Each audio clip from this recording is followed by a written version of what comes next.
Let's see. The entire Fnaf timeline. All right, let's see. Let's see everything again. I'm actually curious to know the actual lore about this. Is this? How do we know? How do I know this is accurate? By the way, do we just assume it's accurate?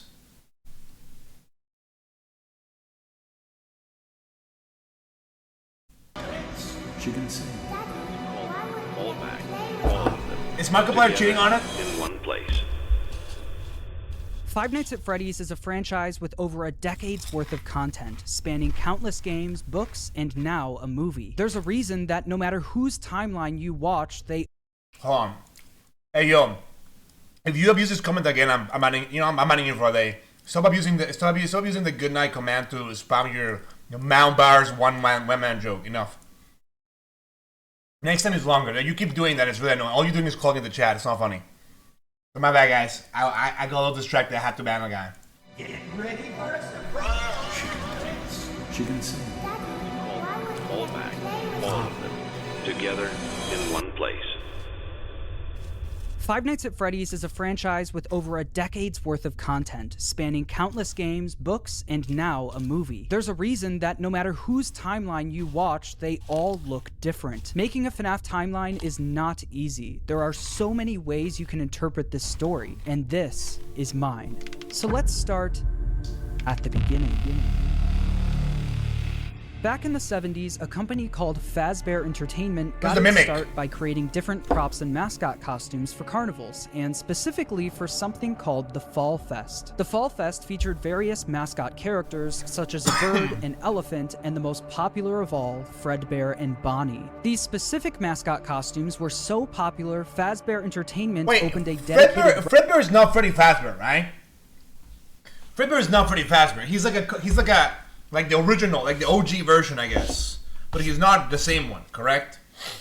I should probably write notes about this. Actually, maybe not. I guess we'll see.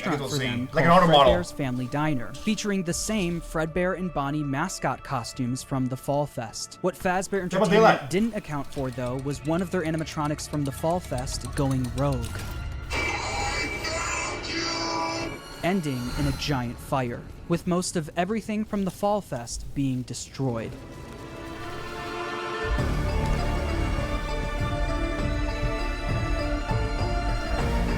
Is this riding fire?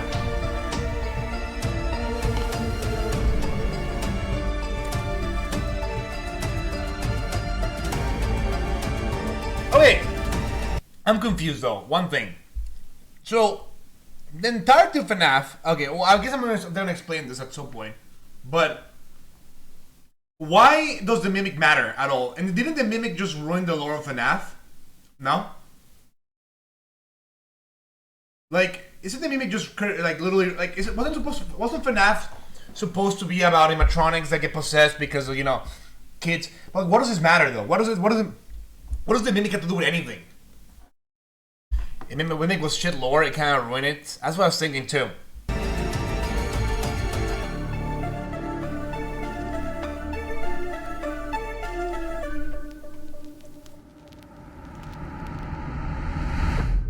The specifics about the animatronic that went rogue and the fire are unknown, and will likely be revealed next year in FNAF's next big release. Although we don't know much about how this... Wait, this video was made before the Mimic one was made.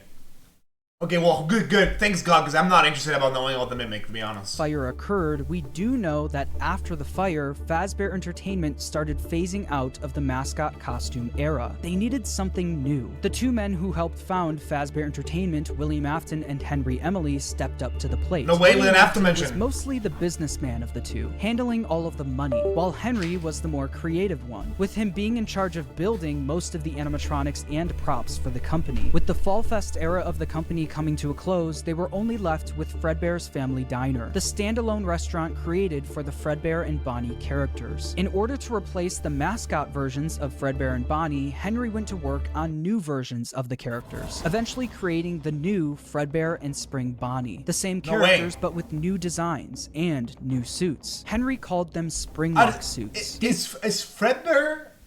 Are the Fredbear suits even canon? I thought it was fan theories. Like, did we never see them? In what game do we ever see? Can we turn off the? Yeah, I will turn off a little bit. Sorry. These suits are able to. Is that better? Is that better? No, they're canon. Yeah, but in what game though? In what game will they come out? Fredbear's just Golden Freddy. Oh, I see.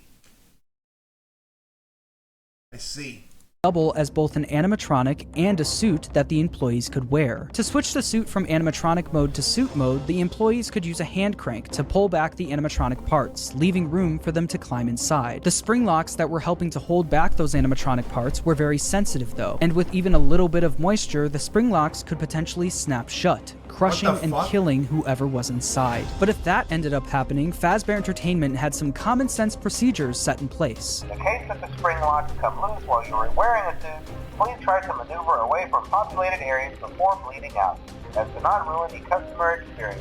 Fredbear's Family Diner ended up being super successful for William and Henry, so much so that other companies tried replicating it. Another company proceeded to rip off Fazbear Entertainment's old mascot characters by creating their own animatronic. I hated this game, it was trash. The leader of the group was Nedbear, a direct copy of Fredbear, followed by a hippo, an elephant, and a frog. All characters from the Fall Fest, and all with slightly different designs to avoid copyright issues. But while the rival company was able to replicate the designs, they could not replicate Henry's state-of-the-art technology. Their robots were poorly made and had to have giant batteries with exposed wires on stage with them. Naturally, the rival company failed and ended up being bought out by Fazbear Entertainment. With all of the success from Fredbear's Family Diner, William and Henry decided to branch out and create more characters for a new restaurant. In 1983, William and Henry opened Freddy Fazbear's Pizza, featuring Freddy Fazbear, Bonnie, Chica, and Foxy. With the opening of Freddy Fazbear's Pizza, Fazbear Entertainment was experiencing success like they've never seen before. But with two restaurants now open at the same time, more success also meant more work for William and Henry. The duo were so Okay. But by now, there's no evil animatronics yet, right? So right now, there's zero evil animatronics. Just the mimic, I guess. But that's about it. So for right now, Fredbear and the old Bonnie and the original animatronics were just normal, no? Like, I believe this to be the case, at least. Wrapped up in work that they started neglecting their own families. William was the father of 3 kids, the eldest, Michael, the crying child, and Elizabeth. The crying child has yet to have a 100% confirmed name, so for this video, he will just be called the crying child. Meanwhile, Henry had 1 kid, a daughter named Charlie. The business partners spent most of their days working, so they both created different ways of taking care of their kids. Henry was the robotics genius, he used his wait. William Afton had kids?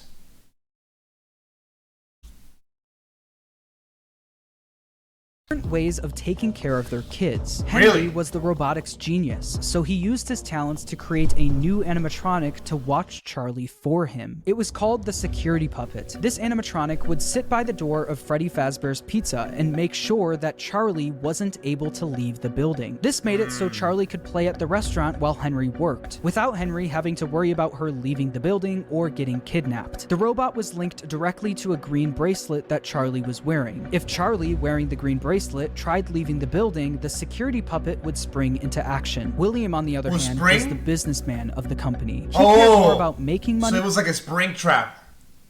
But also saving money. Naturally, he decided to just force his eldest son Michael to babysit while he was at work. Michael was mostly in charge of babysitting the crying child. The crying child didn't have many friends, but he did have a close relationship with his plushies. These plushies were of characters from his favorite show, Fredbear and Friends, Fazbear Entertainment's newest cartoon, featuring Fredbear, Freddy, Bonnie, Chica, and Foxy. The crying child's favorite character, though, was Fredbear. He especially loved his Fredbear plushie. Although he loved the plushie version of the characters, the animatronics would soon become a different story. One day, while visiting Fredbear's Family Diner, the crying child saw something that would scar him for the rest of his life. While wandering the restaurant, he walked by the employees only room, where an employee accidentally left the door open. Inside the room was his father, William Afton, helping another employee into a spring Bonnie suit. But through the eyes of the crying child, this looked like someone was literally being stuffed into an animatronic suit. hurt. The crying child was so young that he wasn't educated on how the mascot characters worked, so seeing a human be put inside of one terrified him. When a child experiences something traumatic, their brain naturally tries finding ways to deal with that trauma. The crying child's way of dealing with his trauma was by creating an imaginary friend. This imaginary friend took the form of the object he loved the most, his Fredbear plushie. His new imaginary friend Fredbear followed him wherever he went, shape-shifting into flowers, hiding behind cars, and in the sewers with no— So is that why Golden Freddy is always like, I guess, is that why old Golden Freddy is always like somewhat ghost-ish on the games? But then again, wouldn't that just be the child though? Like why would it, I mean, I don't know. Then did you play as a child in the first games? No, because a child gets, the bite of 87? Probably, right? Nobody being able to see him except for the crying child. When the crying child was overwhelmed, the plushie would talk to him and try to calm him down. Even when the plushie wasn't around, it was still able to speak to him because it lived in his mind. While the crying child was dealing with the trauma of seeing what he thinks was someone being stuffed into a suit, his brother Michael was only making it worse. Michael knew about what happened with his younger brother and used it against him. Every day while babysitting the crying child, Michael would put on a foxy mask, hide somewhere in the house, and jump scare his little brother. I'm gonna get jump scared. That's kind of fucked up Loki, bro. Michael. Oh my god. Is this Michael related to that one meme of Michael, don't leave me here? Okay, I guess we'll never know, I guess. Or maybe we'll know. From the pizzeria to your living room, you no longer have to wait to sing and dance with Fredbear and Friends. Weeknights at 8/7 Central, only on... We're gonna get jump scared. And voila, we're dead, bro. Okay, dude, I'm here to watch the Lord, not to get scared, bro. Chill.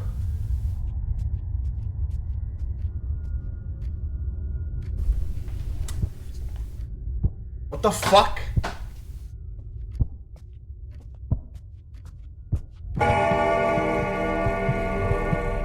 Nope. Guys.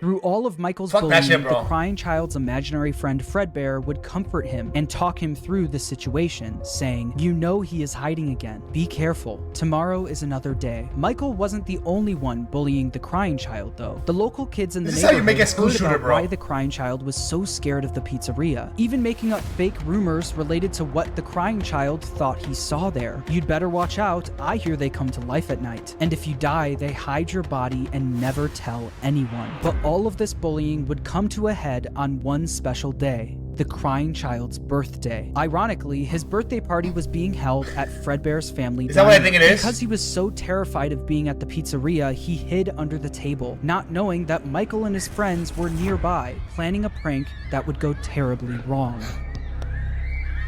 Man, this thing even has animations, bro. What the fuck?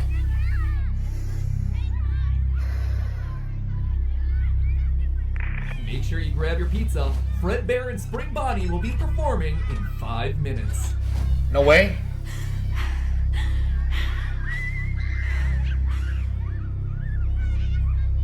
MatPat reference? Oh man, I can't believe they had that MatPat reference in there. Game theory.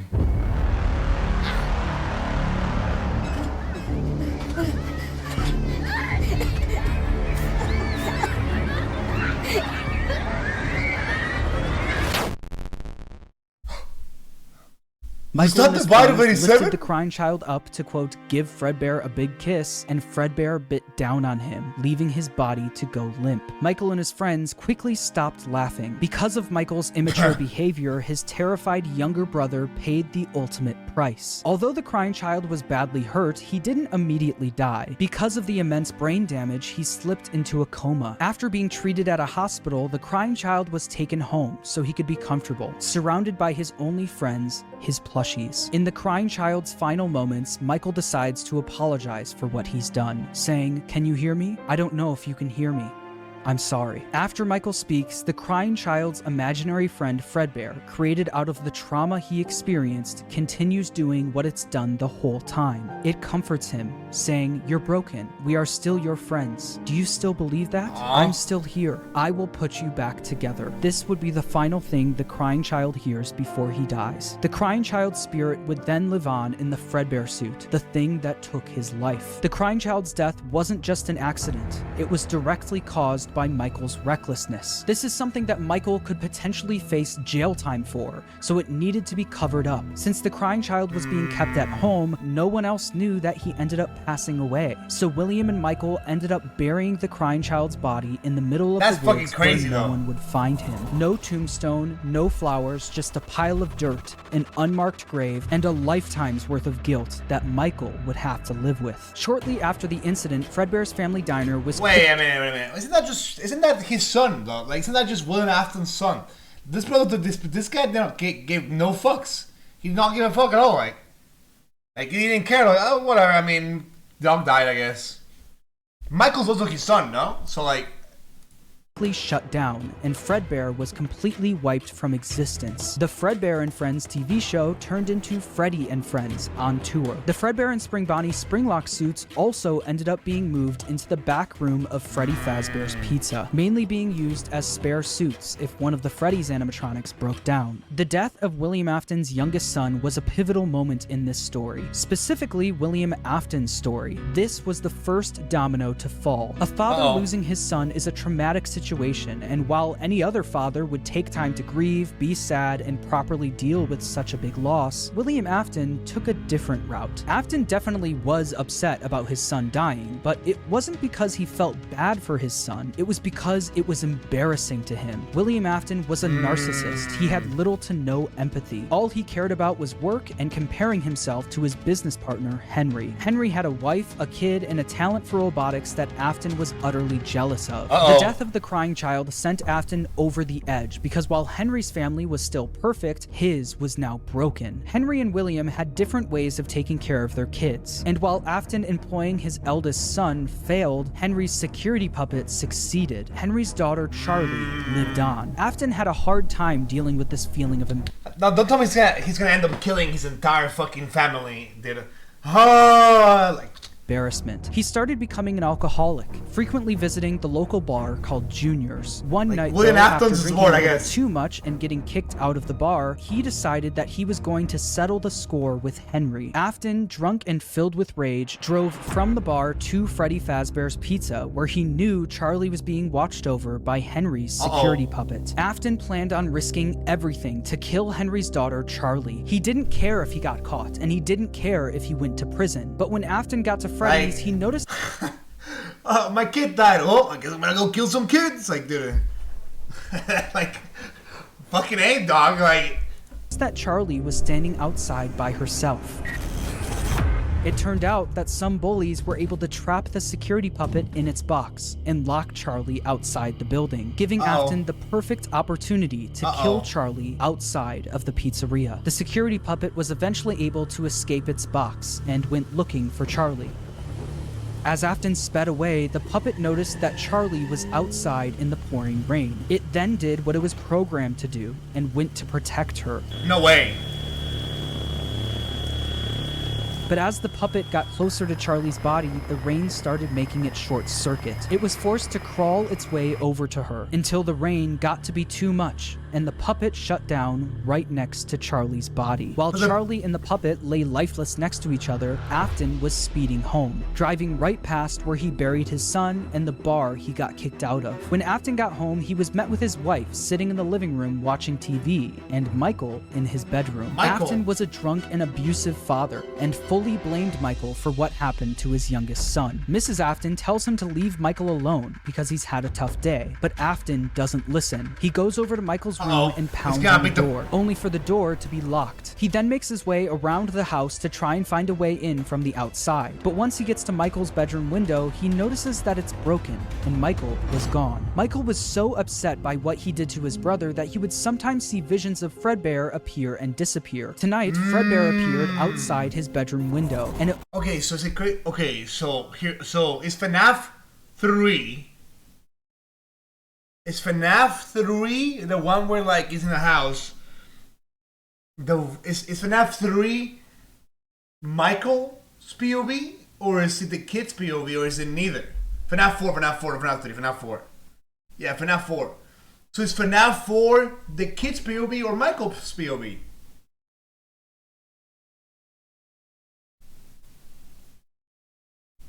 It's complicated. I mean, I guess I guess they're gonna explain, right? I guess they're gonna explain soon. So I'm just asking you guys for no reason, really. But like, I don't know. Almost felt like his brother was calling out to him from beyond the grave. This would happen frequently, and every time it did, Michael would run to the spot where they buried his younger brother, only to find that nothing had changed. His younger brother was still gone and buried in the ground. Afton knew Michael did this often, saying, "Ran off to that place again. He will be sorry when he gets back." The guilt of killing his younger brother haunted Michael in his real life, but also in his dreams. Michael would constantly have nightmares about the animatronic that took his brother's life. So what happens? Okay, I don't want to know spoilers. Nightmares his younger brother used to have every night, now passed on to him.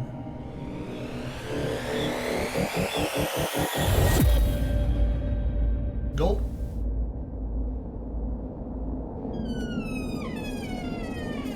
Oh hell no.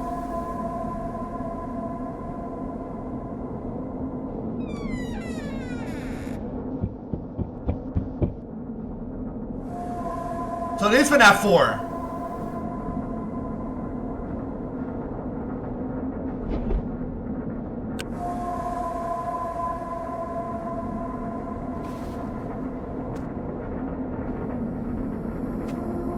Dude, what the fuck is this?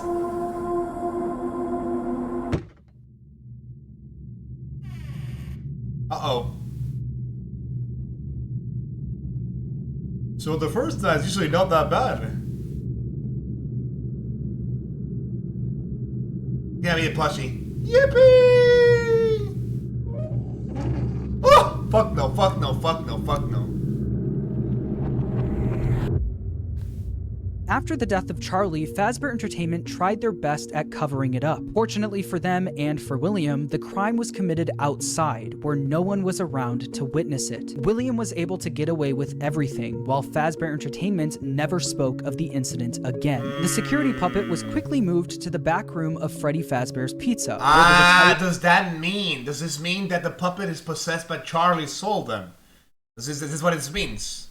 Fredbear and Spring Bonnie suits resided, but something was different about the security puppet. Dark tears now appeared on the mask of the animatronic. Dark tears that weren't there before. This is something that Afton quickly noticed the next day when he went into work. He'd heard about what happened moments after he sped off. He knew the security puppet was found laying next to Charlie's body. So does that mean Charlie's soul now resided in the puppet? William definitely noticed that the puppet looked different, almost like it was haunted, almost like it was thinking. Other employees would eventually notice the same thing. I'll be honest, I never liked that puppet thing. It's always thinking, and it can go anywhere. After realizing the security puppet may be possessed by the spirit of Charlie, Afton went back and looked at the crying child's Fredbear plushie, only to find that it also seemed to be haunted. The crying child feared for his life every single day, and that plushie was something he was able to cry and pour his agony into. Afton believed that this is what caused the plushie to appear haunted. It wasn't made alive by the spirit of his son, it was made alive by the agony and fear his son poured into it. Afton quickly became obsessed with the concept of haunted objects, and more specifically, the power of human emotion. He needed to find out if this is something he could take advantage of. Afton then used all of his money he made from Fredbear's and Freddy Fazbear's Pizza to build a giant underground facility directly under his house. It was here that he would try to recreate what happened with his son, to recreate the fear and agony he experienced. In order to do this, Afton didn't take any chances. He needed to replicate exactly what his son went didn't But why though? Why does he want to? For what purpose does he want to have the power from the animatronics though? For what purpose? I'm assuming they might speak. Is it just because he's insane, or is it because maybe for power? I guess. every day. In order to do this, Afton built a replica of his house underground, along with his son's daily walk to Fredbear's family diner. He also built a makeshift bedroom where he could force kids to have the same nightmare every night. Afton would sit in his office watching them on the cameras that could be accessed using the passcode 1983, the year his son got bit. He also kept the crime child's Fredbear plushie on the desk as a reminder of what he was trying to replicate. In the makeshift bedroom, there were dummy animatronics that wheeled down the hallway. But the kids wouldn't see them as just blank dummies on wheels. Afton would pump hallucinogenic gas into the room to get the kids to think that what they were seeing was a monster. These nightmare gas canisters were being stored all throughout this underground facility. And on the bed of this makeshift bedroom was a Freddy plushie, in the hopes that the kids would pour their fear and agony into the plush, like his son did to his plushie. On the other side of the bunker, where Afton recreated the crying child's walk to Fredbear's, he placed a bunch of Fredbear plushies all over the wait, by the way. That's FNAF 4, correct? So no, this is in sister location, right? This is the secret room in this sister location, correct? So this is not really FNAF 4. This is more like sister location's hidden place. And FNAF 4 was a thing that happened before. So FNAF 4 happens before FNAF 1?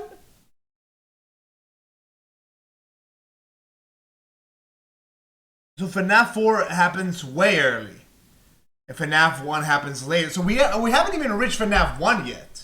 Interesting. These Fredbear plushies had walkie-talkies inside of them. This was Afton's way of recreating his son's imaginary friend that would talk to him wherever he went. Afton would speak to the kids through his walkie-talkie sitting in his private office. After setting up the bunker, Afton was only missing one more thing: the kids to run these experiments on. He needed a way to kidnap and capture kids without being caught, and he had the perfect way to do it. Uh-oh. Drugs? The show will begin momentarily. Everyone, please stay in your seats. I mean, I would have lost too, I'm not gonna lie. Like, if I was a little chip bro and little animatronics telling me, oh, come over here, sugar. I mean, I would have fallen for that too, I'm not gonna lie. Like, they knew he was crazy. That's not ridiculous. But he knew what he was doing though. Enter Circus Baby and the Funtime animatronics. These robots were specifically built by Afton to... Okay, hold on. Give me a second. So these ones were first from the other ones? No. The other ones already exist. Okay, so maybe I'm a little confused a tiny bit. So how is it possible that this is happening at the same time? So while all this is happening, FNAF 1... the pizzeria was still out there. Like, it was still a thing. Correct? So, like, while all this was happening, the animatronics already existed. Like, Bonnie, like, Foxy, Chica. Those already existed. Okay. So, these are not first, technically.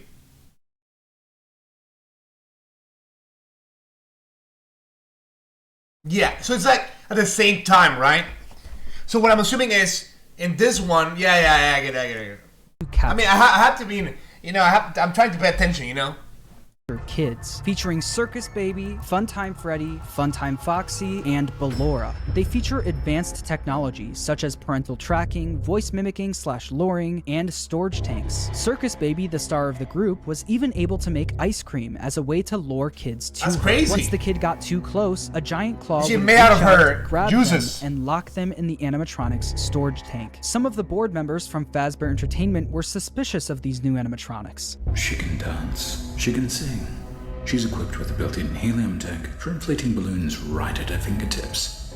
She can take song requests. She can even dispense ice cream. With all due respect, those aren't the design choices we were curious about, Mr. Afton. Afton even created a new restaurant for these animatronics called Circus Baby's Pizza World. Elizabeth, William Afton's daughter, was fascinated by Circus Baby. All she wanted to do was play with her, but Afton wouldn't let her. Daddy, why won't you let me play with her? You let the other children go see her.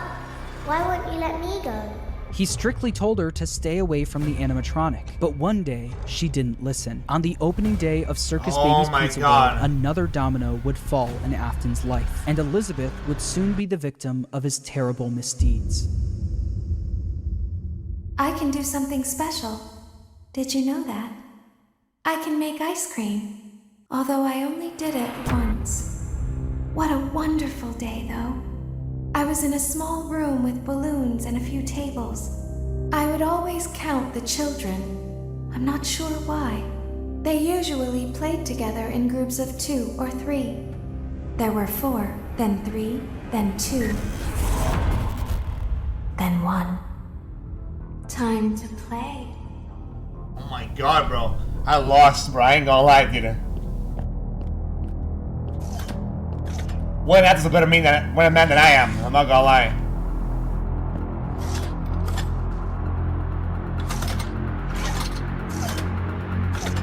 Ice cream.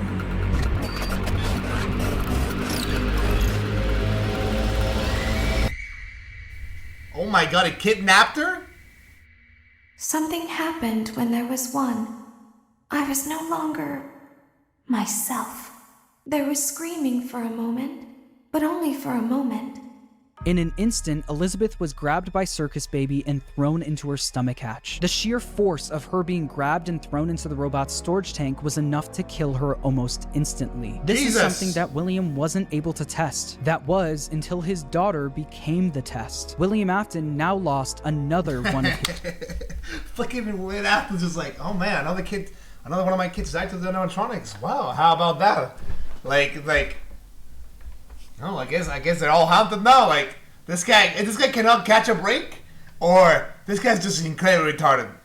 His kids, but this time it was all his fault. After just one day of being open, Circus Baby's Pizza World was shut down. Afton covered up the incident by telling the public that the restaurant shut down due to gas leaks. But not everyone bought that story. The local newspaper wrote about the incident, saying, in other news, the grand opening of Circus Baby's Pizza World has apparently been canceled due to reported gas leaks in the building. Sources close to the establishment questioned the report, saying that strange activity around the area at night suggests something else is to blame. One local is quoted as saying, everything just stopped. There was so much excitement built around this place opening, and then they just stopped talking about it. A tenant from across the street claims to have witnessed a large group of cars surrounding the building during the night, and large pieces of equipment being taken out of the building under tarps. A few weeks later, the building was for sale. There is no comment yet from the local entrepreneur who financed the venture. That local entrepreneur, William Afton, successfully covered up everything. He was able to bring Circus Baby and the Funtime animatronics back down into his bunker, but once he got them there, he noticed something was different about Circus Baby. One distinct feature about Circus Baby was her blue eyes, but what once was blue eyes now were green, the same color as Elizabeth's. In that moment, he knew that his daughter's soul attached itself to the robot. Her soul lived on in Circus Baby. Afton knew that the way Charlie went on to possess the puppet was sloppy, and it was hard to recreate without getting caught. But what if the kids' bodies were hidden? Oh my god, he learned to fucking stuff him in with his own daughter, bro. He figured out how to do this by watching her own daughter die. That's insane. That's a little crazy, bro. So you told me he didn't cry. He just said, "Wow, that's pretty cool, actually," and then just did it himself. That's a little crazy. One would ever look. What if, just like his daughter, their bodies were stuffed into the animatronics? For Afton, Elizabeth's death quickly went from just another inconvenience to a scientific breakthrough. Afton was one step closer to harnessing the power of life itself. But who the fuck is having sex with Afton, bro? Why does he have so many kids on it? Like, and what happened to Michael? Is Michael gonna come back or is he dead?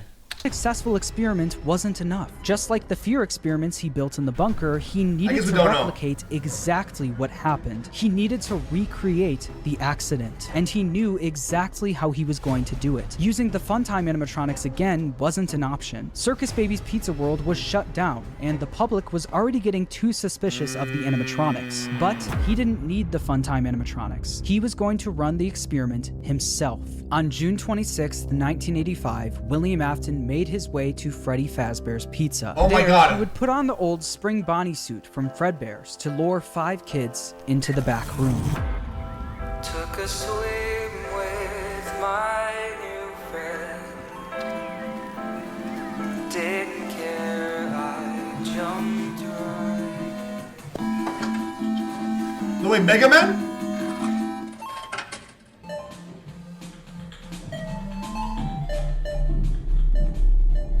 That's not Mega Man.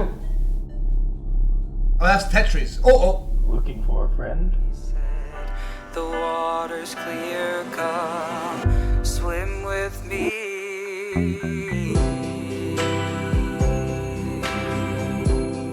Wow.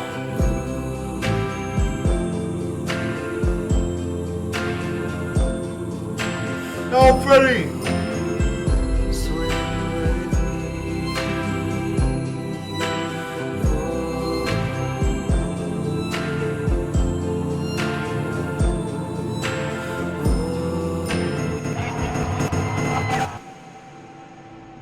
One by one, Afton killed them and stuffed their bodies into the animatronics. Susie was first, being stuffed into Chica. Gabriel went into Freddy, Jeremy into Bonnie, Fritz into Foxy, and then there was Cassidy, who went in.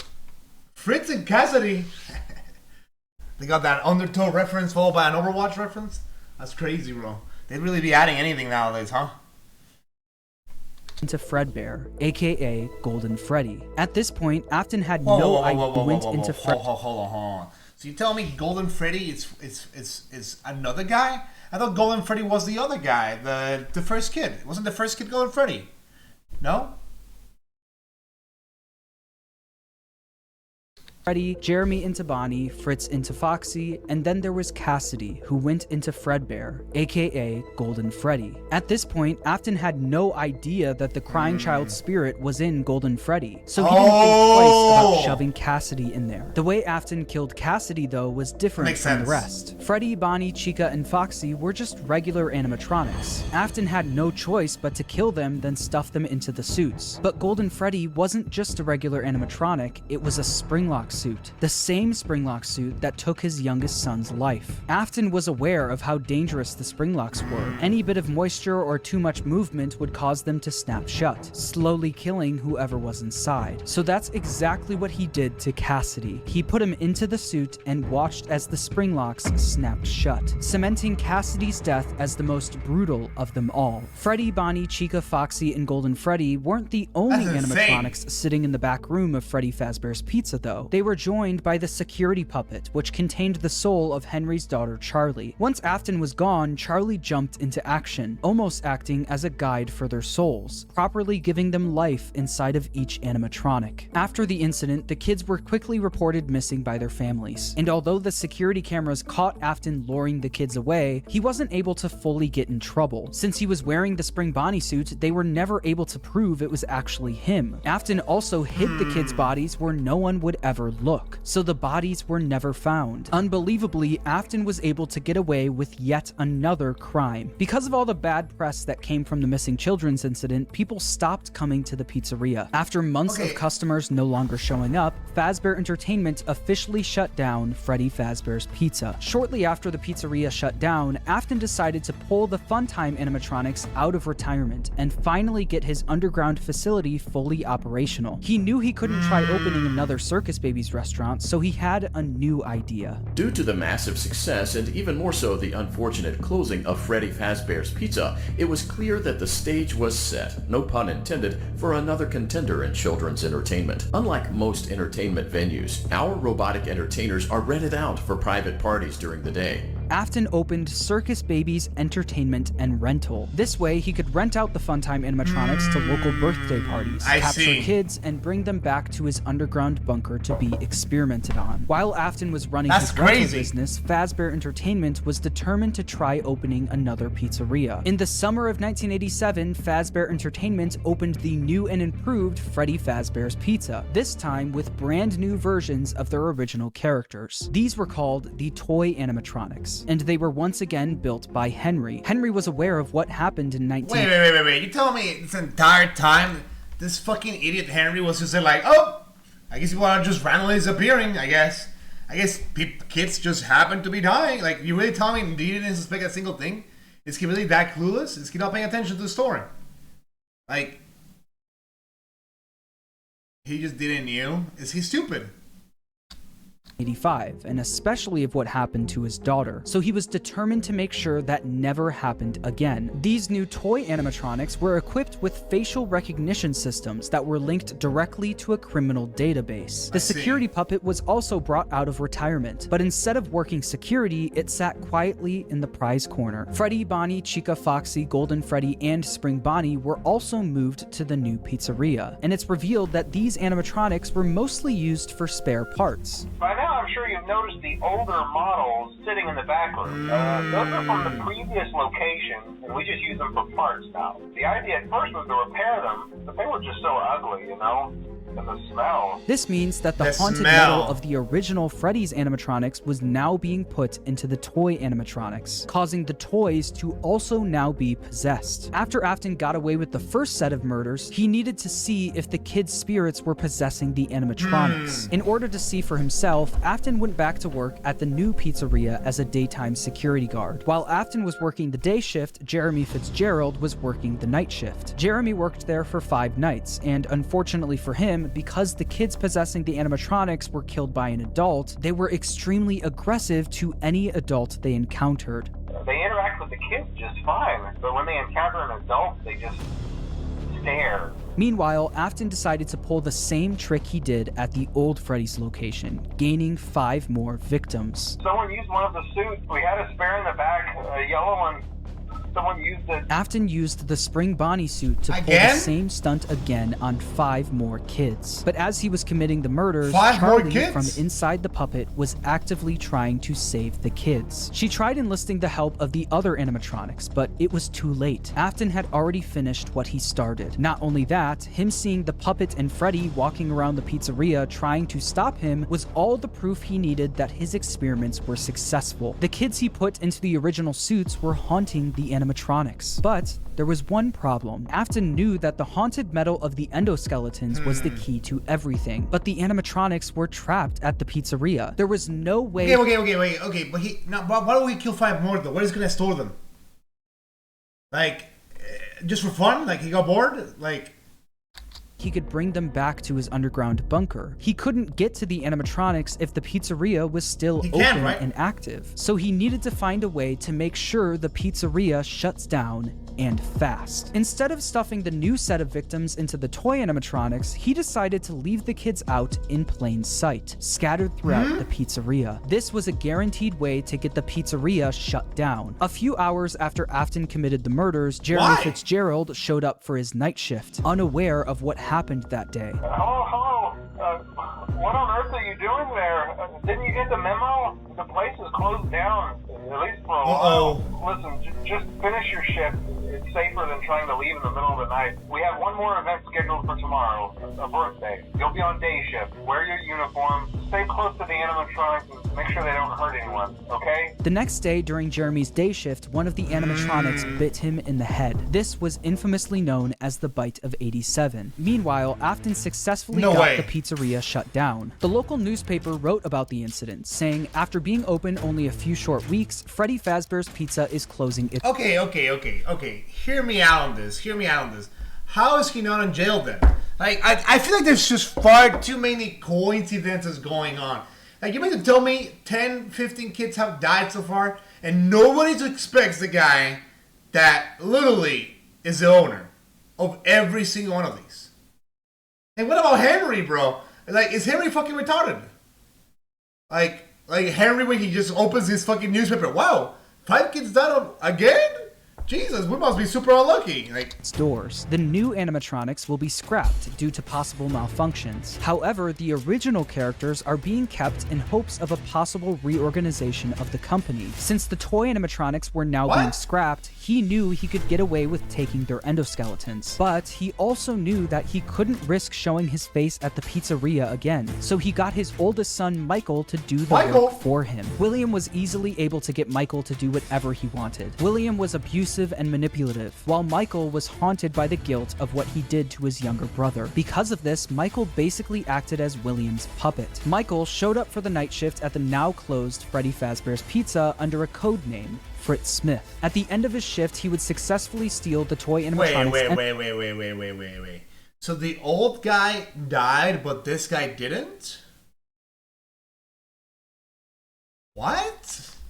Codename Fritz Smith. At the end of his shift, he would successfully steal the toy animatronics endoskeletons for his father, causing him to get fired his first day on the job due to tampering with the animatronics. As it said in the local newspaper, while Fazbear Entertainment scrapped the toy animatronics, the original Freddy, Bonnie, Chica, and Foxy were going to be fixed up and reused. And that's exactly what they did. After the 1987 Freddy's location shut down, they opened yet another location, this time using the exact same building as the first Freddy Fazbear's Pizza. As you can imagine, this didn't work out great for the business. People already had a bad impression of Fazbear Entertainment, so using the same building that the original murders took place in didn't help business. Customers barely showed up to the new pizzeria, leading it to shut down by the end of 1993. Although this was bad news for Fazbear Entertainment, this was great news for William Afton. Afton was able to acquire the endos of the toy animatronics, but that wasn't enough. He needed all of the haunted endoskeletons, especially the ones in the original animatronics. Once the pizzeria shut down, Afton came up with the plan to steal the endos. Wait. Does this mean that the future animatronics in the next games are the same animatronics from the other games? They're basically just being reused. Like this, it's just the exoskeletons being reused, correct? That makes from the animatronics. Each pizzeria was designed with something called a safe room. As always, if there is ever an emergency, please go to the designated safe room. Every location is built with one extra room that is not included in the digital map layouts programmed into the animatronics or security system. This room is hidden to customers, invisible to animatronics, and is always off camera. This room was hidden from guests and invisible to the animatronics. Afton would use this to his advantage, luring each of the animatronics to the safe room and dismantling them one by one. The kids possessing these animatronics were the same kids he lured into the back room all those years ago. He planned to use the same trick to lure the same kids all over again. Ha! Okay, I ain't gonna lie, bro. That's just skill issue right there, bro. If I was me, personally, I wouldn't let that slide. I'm not gonna lie. Like, if that was me personally, if I was a possessing animatronic, bro, I wouldn't fall for the same one again. But I digress, you know what I mean? That's just me, though.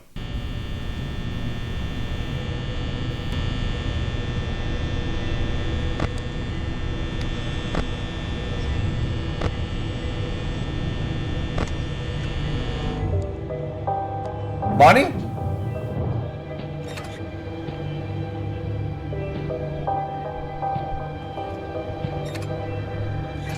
He knows.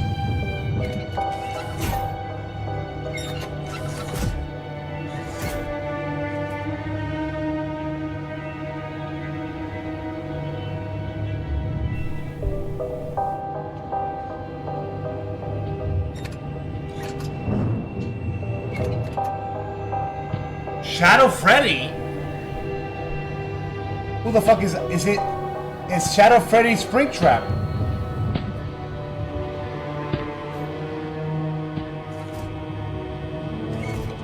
He was luring them in. No, Foxy, look behind you, bro. It's cooked.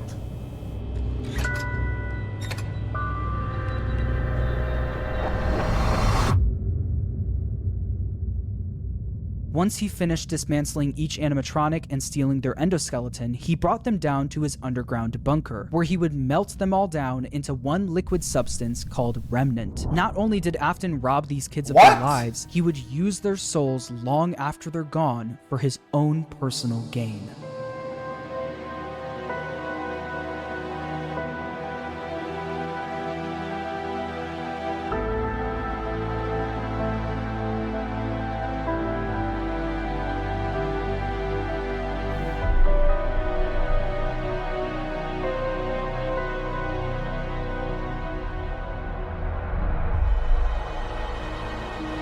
Damn.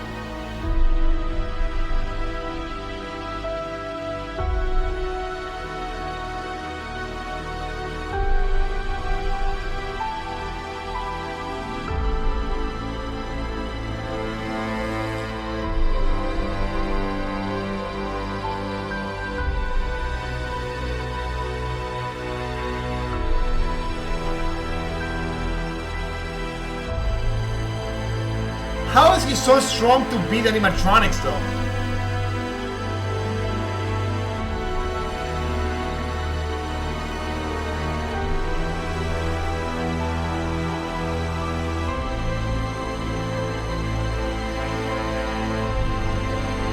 Okay, mind you, dude. I'm just gonna be that guy. Mind you, dude. He gotta be giga strong. Like, how strong is Springtrap really?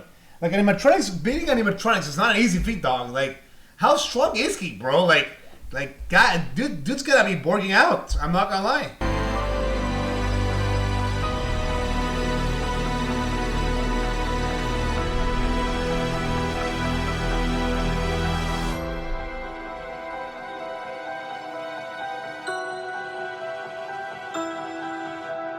And all of this, he's still not Springtrap, right? He's still just Purple Guy. By melting down the endos, he successfully created remnant. This substance, containing the spirits of all of the missing children, was silver in color, and if kept at the right temperature, was malleable. Afton didn't want to risk testing the remnant on himself, so he injected it into the Funtime animatronics. Once he did, the animatronics jumped to life. The experiment had worked. William Afton unlocked the power of life itself. After his successful experiment, he went back to Freddy Fazbear's Pizza to collect his old spring Bonnie suit. But once he got there, he was met with the spirits of the 5 missing children, trapping him inside the safe room. Cassidy, the spirit inside Golden Freddy, chased Afton around the room and forced him to get into the spring Bonnie suit. Cassidy was the most vengeful spirit of them all. Being spring-locked in the Fredbear suit was a painful and slow death, and he wanted to make sure that Afton knew what that felt like. At this point, Afton knew how a spirit could live on. As long as he was inside the suit, he knew he'd be back. Some people are saying ads. Guys, people are getting ads on Twitch. Oh, give it a minute. I'm gonna take this time for a short break to get some water. Okay, short break to get some water. I know, illusion ruined. I get it. But I'm thirsty and I'm an old man. If I don't take water, I'm gonna pass out. Give me 1 second.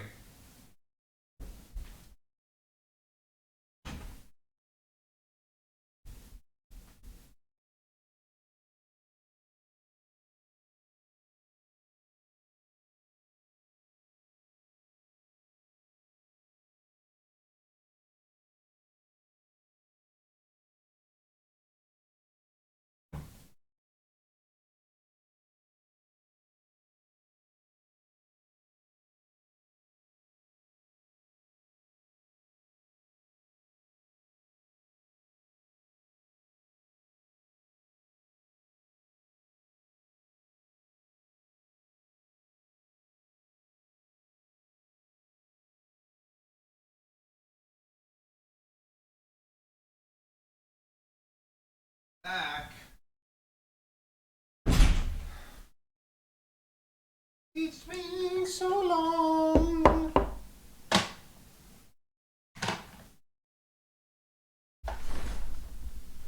I'm back.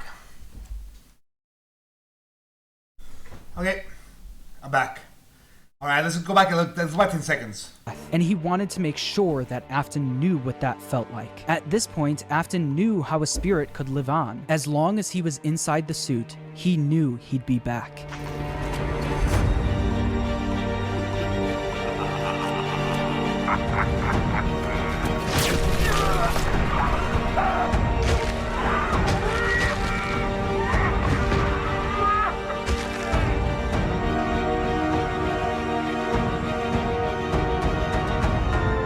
he possessed the... As Afton laughed, the spring locks snapped shut, forcing him to go through what Cassidy went through. This was an act of revenge by Cassidy, and it wouldn't be the last. Afton was now confined to the safe room of the now shut down Freddy Fazbear's Pizza, and because of this, everything in his underground bunker was left abandoned. But even with Afton gone, the rental business continued on its own. All of the Funtime animatronics containing the spirits of the missing children and even his... Okay, so now... he's forced to stay in that place because he can't leave because he's an animatronic now, correct? So then...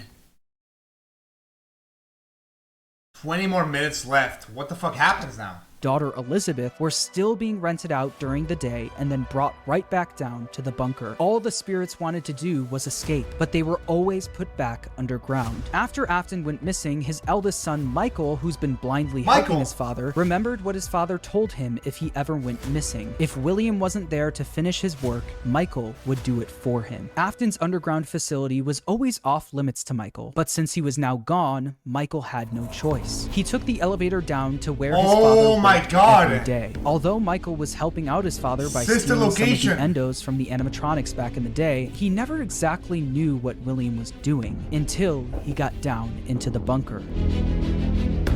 So this is what. So in this, you played this, right? You play as Michael here, correct?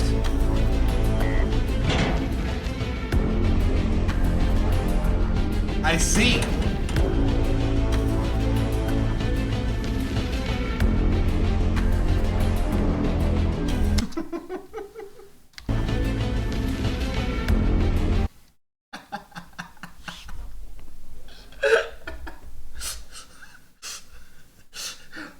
When you Loki gets spring trapped, and so you know you're cooked. Over the several days he visited the bunker, he learned more about what his father was up to. He learned about the massive facility his father built, complete with multiple rooms conducting fear experiments. He learned the truth behind the Funtime animatronics and how they were actually designed to kidnap kids. And he learned through the voice of Baby exactly how his sister died. A little girl, standing by herself. My stomach opened, and there was ice cream. I couldn't move, at least, not until she stepped closer. But as the week went on, Baby was conducting a plan of her own, a plan to escape the bunker, using Michael's body. Elizabeth was no longer the person Michael remembered her as. She was entirely devoted to her father, and would do anything to make him proud of her. At the end of the week, all of the Funtime Wait, what? Hold on. Father, and would do anything to make him proud of her. Wait, so you're telling me this animatronic in this game is actually evil? I thought he was trying to help you the whole time. So she became evil because... What? Really? I don't know, I don't know where. I mean, that's just a little bit of a plot hole, I'm not gonna lie. At the end of the week, all of the Funtime animatronics endos were scooped out, with all of them combining into one animatronic, called Ennard. This creature, containing the spirits of the missing kids and Elizabeth, knew they wouldn't be able to escape the bunker looking like an animatronic. They needed a human body to walk around in. Uh-oh. You are in the scooping room now. Funtime Foxy has already been here today. Uh-oh. Funtime Freddy has already been here today. Melora has already been here today. Circus Baby has already been here today. I've been out before, but they always put me back. They always put us back inside. There's nowhere for us to hide here. No, Michael! There's nowhere to go when we look like this. But if we looked like you, then we could hide. If we looked like you, then we would have somewhere to go. The scooper only hurts for a moment. That's crazy. So Michael's dead too? Michael Afton's insides got scooped out and replaced by Ennard, helping all of the souls to escape the facility. With every passing day after this happened, oh my God, like a walking zombie. His skin was starting to turn purple, and people started to notice. Michael's body was no longer a good disguise for Ennard, so Ennard ejected itself from Michael. But because the scooper was also a remnant injector, when Michael Afton was scooped, he was also injected with remnant. The remnant made it so even after Ennard was gone, he was still able to survive. With Michael now back in full control of his body, he had a new mission. Although he did, one way or another, successfully free his sister from the underground facility, he also learned about all of his father's terrible misdeeds. His loyalty to his father turned to disgust. It was time for him to end all of this. No way! Father, it's me, Michael. I did it. I found it. It was right where you said it would be. They were all there. They didn't recognize me at first, but then they thought I was you. And I found her. I put her back together, just like you asked me to. She's free now. But something is wrong with me. I should be dead, but I'm not. I've been living in shadows. There is only one thing left for me to do now. I'm going to come find you. I'm going to come find you. Damn. Michael would spend years searching for his father with no luck, until a new ad in the local newspaper caught his attention. Someone decided to open something called Fazbear's Fright, the horror attraction. Local amusement park is getting ready to scare your socks off with a new attraction based on the unsolved mysteries of Freddy Fazbear's Pizza. Featuring actual relics from the decades-old pizzeria, this new attraction is guaranteed to bring back your childhood in the worst possible way. As if using the crimes of his father to make a profit wasn't bad enough, they also went back to the old pizzerias and collected any objects they could find to put on display at the attraction. Michael immediately applied for the job of the security guard with the sole intention of burning the place to the ground. When he got there, he saw the remnants of his past. The shells of all of the animatronics, missing every single one of their endoskeletons. So that's what they're ghosts. He knew they could only find the shells of the animatronics because he and his father stole their endoskeletons all those years ago, leaving only the shells behind. On day 2 of working at the attraction, he got word that they found a real animatronic. You're not gonna believe this. We found one. A real one. This real animatronic ended up being his father, still inside the Spring Bonnie suit he died in decades ago. Even though his father was now in the building with him, he still decided to go through on his plan, all in an effort to end his father once and for all. Michael then rigged the wiring in the building to catch fire, burning the horror attraction to the ground with his father inside.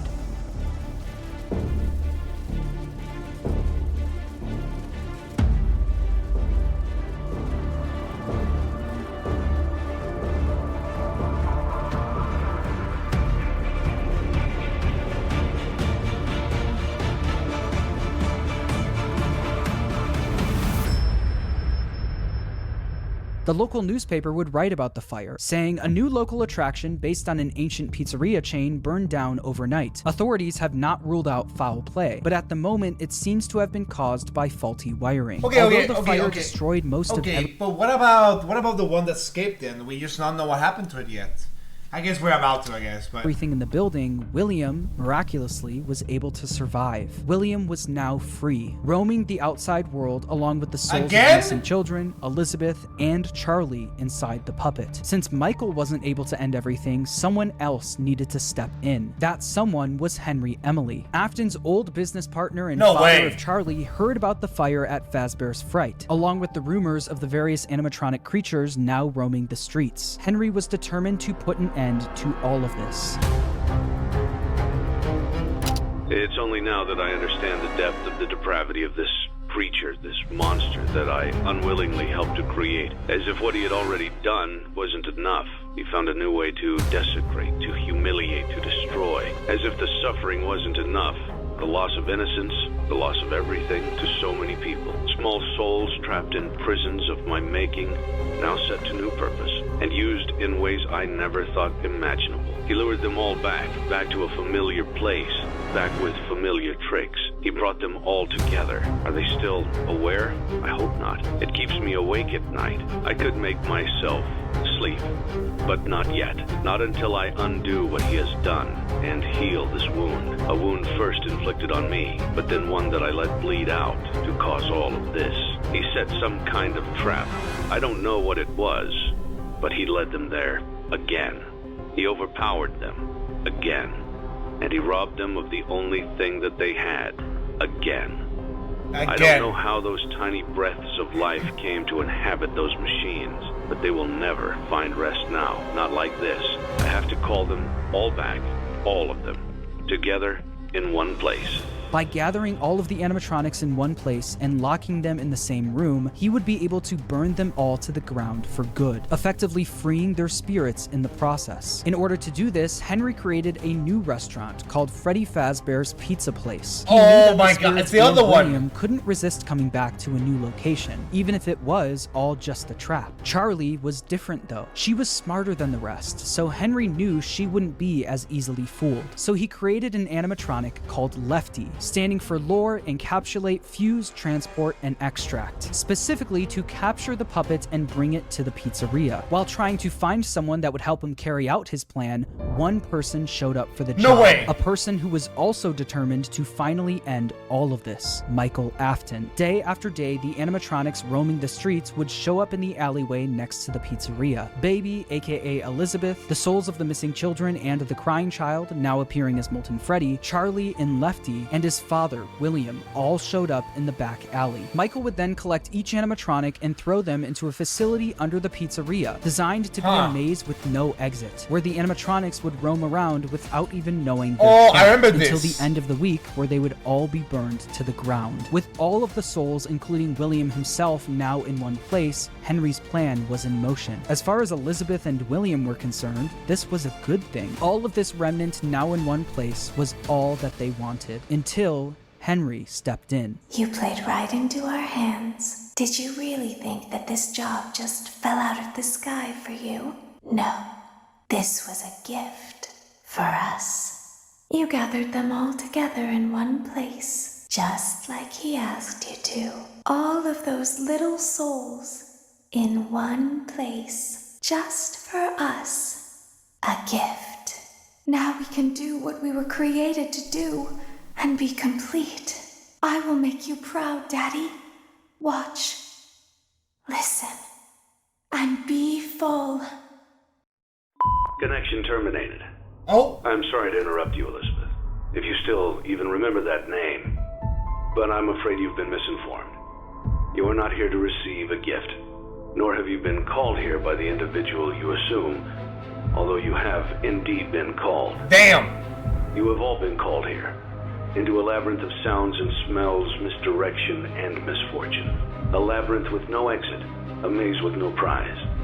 You don't even realize that you are trapped. Your lust for blood has driven you in endless circles, chasing the cries of children in some unseen chamber, always seeming so near, yet somehow out of reach. But you will never find them. None of you will. No way. This is where your story ends. And to you, my brave volunteer, who somehow found this job listing not intended for you. Although there was a way out planned for you, I have a feeling that's not what you want. I have a feeling that you are right where you want to be. I am remaining as well. I am nearby. This place will not be remembered, and the memory of everything that started this can finally begin to fade away, as the agony of every tragedy should. And to you monsters trapped in the corridors, be still, and give up your spirits. They don't belong to you. For most of you, I believe there is peace, and perhaps more, waiting for you after the smoke clears. Although for one of you, the darkest pit of hell has opened to swallow you whole. So don't keep the devil waiting, old friend. My daughter, if you can hear me, I knew you would return as well. It's in your nature to protect the innocent. I'm sorry that on that day, the day you were shut out and left to die, no one was there to lift you up into their arms the way you lifted others into yours. And then, what became of you? I should have known you wouldn't be content to disappear. Not my daughter. I couldn't save you then, so let me save you now. It's time to rest, for you, and for those you have carried. And that's the ending? This ends, for all of us, in communication. Henry putting fire to the animatronics may have freed the spirits from the metal of the robots, but some of them still needed help actually moving on into the afterlife. This help would come from Charlie. She helped guide the spirits into the robots. Now she would help them move on. In the world of Five Nights at Freddy's, the way a spirit can move on is by them being put into a happy memory. The memory Charlie chose actually comes from the crying child and the day he got bit. Piece by piece, Charlie put that terrible, shattered memory back together. But this time, she would change it into a happy memory. Instead of the crying child getting bit on his birthday, Charlie changed it so that all of the missing kids and Charlie would celebrate him, giving him a giant birthday cake. By changing that terrible memory into a happy one and attaching all of the spirits to it, they were able to successfully pass into the afterlife. So this puppet guy is the goat.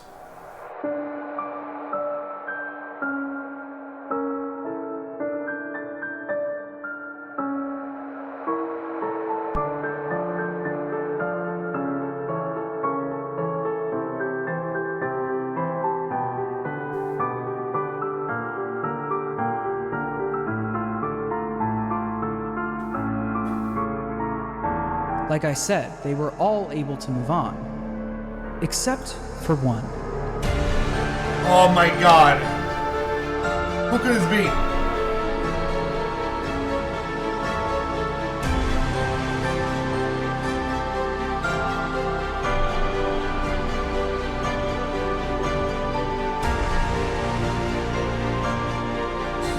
Springtrap?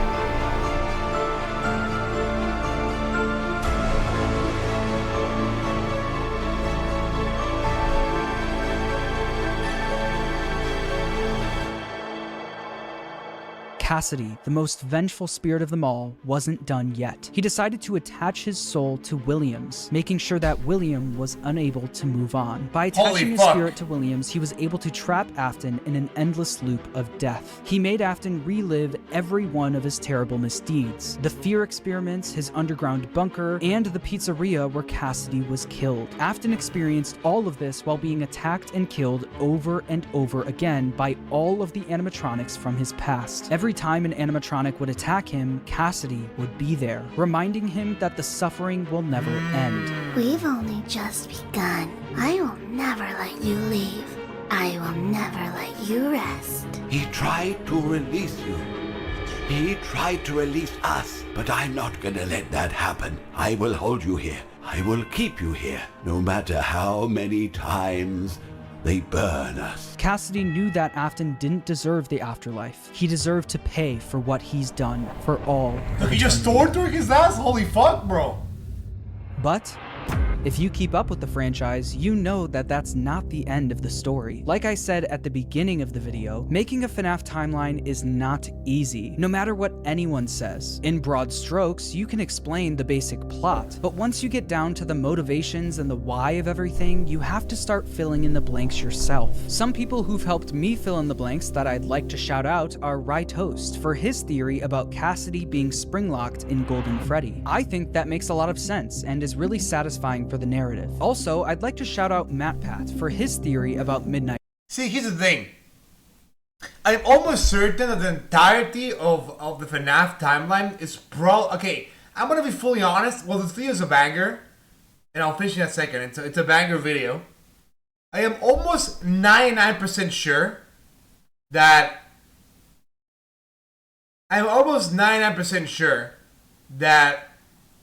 Scott had no clue what the fuck he was writing, bro, and most of it was just bullshit. I'm not gonna lie. This is just my opinion, honestly. Like, I am almost certain that, like, he didn't cook at all. And the reason why there's so many plot holes in the story is because he probably just didn't care. You know what I mean? It was up to the fans to make stories of how things worked and whatnot. You know what I mean? And I'm almost certain that, like, he saw fan stories and he said, you know, that makes sense, you know what I mean? Yeah, that's what I think, personally. You know what I mean? motorist. After trying to figure that minigame out for years, I think your explanation makes the most sense. It's important for me to say that no one except for Scott Cawthon himself knows the exact story he was trying to tell. So please make sure to watch other people's timelines as well and come to your own conclusion on everything. And when the time is right, I'll be back to tackle the newer games in this franchise. Until then, make sure to subscribe, and thanks for watching.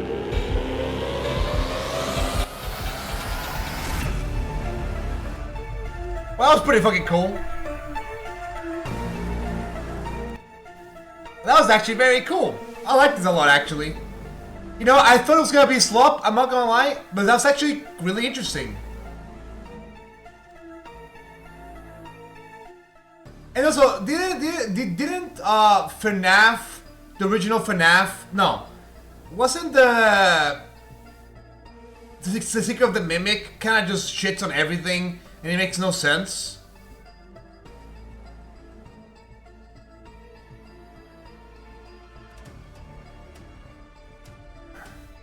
Kinda.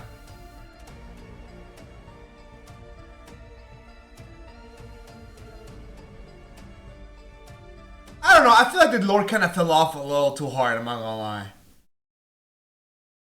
Bro made his own FNAF movie. Unironically better than whatever dog shit they feeding in the cinemas, bro. Unironically. Scott himself didn't know the story. The fandom just made up some stuff up for him, and he was like, yeah, that makes sense.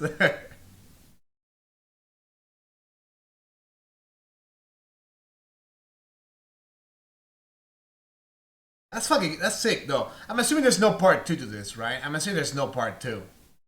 I mean, there's a video about the Secret of the Mimic, but low-key, I don't really care about the Secret of the Mimic. I wasn't a big fan of the game, and I think it kind of low-key ruins the story of the show.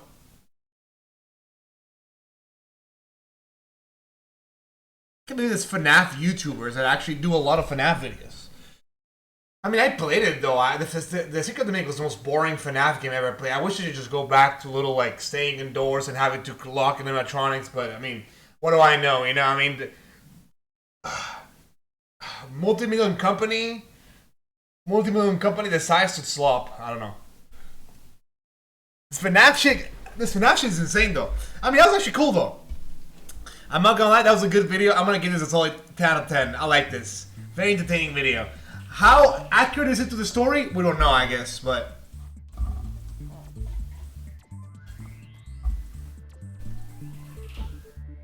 Can you imagine that people nowadays don't know the hype of the FNAF games when it came out? I feel like a lot of it's just nostalgia, to be honest. Like, early FNAF was iconic, right? But it's all just nostalgia in hindsight, if you really think about it. So is William Afton still dead then? I mean, for now at least. I'm assuming he's gonna come back at some point. Hopefully the next FNAF game doesn't suck donkey dick. Now when are we gonna watch this for puppy playtime? Heard that it's actually not that bad, but that was actually fun. Alright guys, well that was enough for Horror Slop.